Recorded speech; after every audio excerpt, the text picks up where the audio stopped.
So we all know Qwertykeys and the enthusiast level products they offer that punch well above their weight class, and they reached out to me to check out not a QK board, but a new collaboration that they're planning on representing in the long run.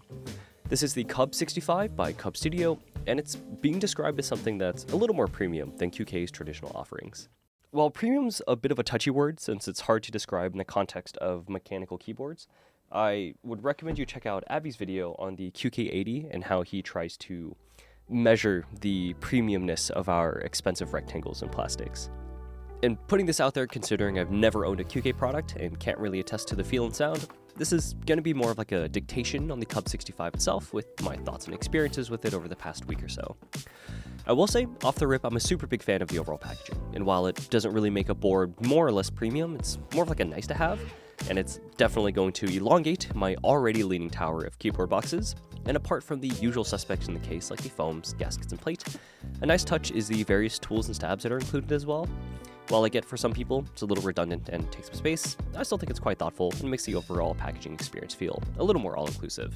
Aesthetically, this board's kinda chunky. It's got this fat wedge side profile, the sloping back profile, the Tomo-esque top right blocker, which you can swap out for a few others, and this cute Cub Studios weight that can also be swapped out. I think I saw like a PVD version as well.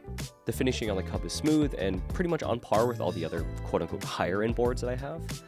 Slightly unrelated, but this is also probably the coolest silicone pad I've ever seen.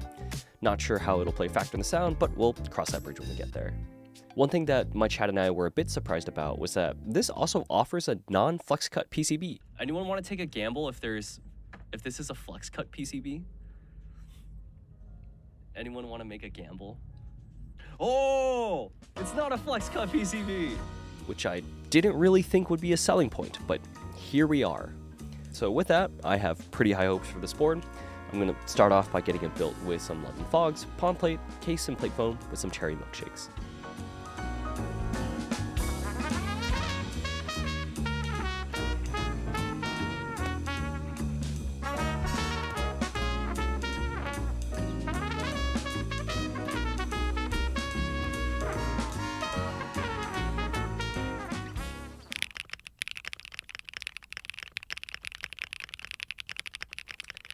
Okay, so first build here, pretty straightforward. I definitely appreciate the top case just dropping in without removing switches. And sound-wise, it's a bit muted for my taste, but it's not that super flat or airy tone that we generally associate with flex-cut PCBs. So I think if I can find a switch that pairs well with this config, I think I can get it to sound pretty nice. I'm going to try some blacks with no foam for the next build, and we'll see how it goes. No, that's not it. Yeah, I'm not too sure what went on there. The alphas sounded pretty good, albeit a little on the quiet side, but that spacebar was just no. But I think that's it build-wise for me today. My fingers are super dead from climbing, so I'll give it a day before I try something else.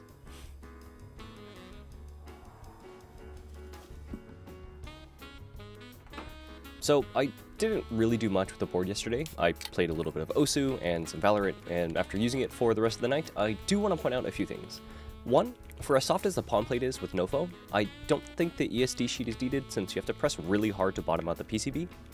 Two, feel-wise, this board is very bouncy. You can definitely feel the reverb in the fingers, and in some instances like the backspace, it just resonates across the entire board. So you may or may not like that. Personally, while I love the palm plate, I might opt for a slightly stiffer one. And three, I just hate ribbon cables. I should have brought this up during the original build, but yeah, especially after the tenant situation, not a fan. Other than that, I do want to find a config in this board that sounds pretty good, so I'll do a little bit of experimenting and see what I can come up with.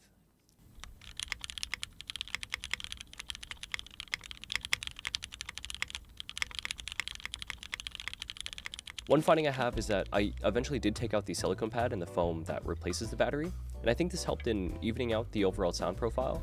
I think I'm on the right track, so I'm going to throw some Zakus in here, and hopefully that'll be it.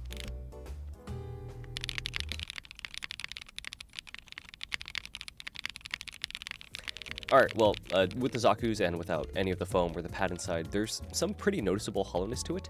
So I stuck the silicone back in, and this is probably one of the better sound tests I can pull from the board. I think with this current plate config, the Cub definitely prefers a more pronounced and fuller sounding switch. All in all, I think the Cub 65 is a great value board and lives up to what Qwertykeys is trying to represent with this new collaboration. A slightly more thoughtfully designed and executed series that stands as something a little more premium than their current QK lineup. As far as pricing is concerned, the unit I have in front of me is about $165 before shipping, and I think the ceiling without all the add-ons is about like $175, so it's not a huge step up in price. The group buy for this board will run from May 19th to the 29th, and if you want to learn more, you can check the links in the description. But yeah, that's all I got for you guys. Thanks, take care, and have a good one.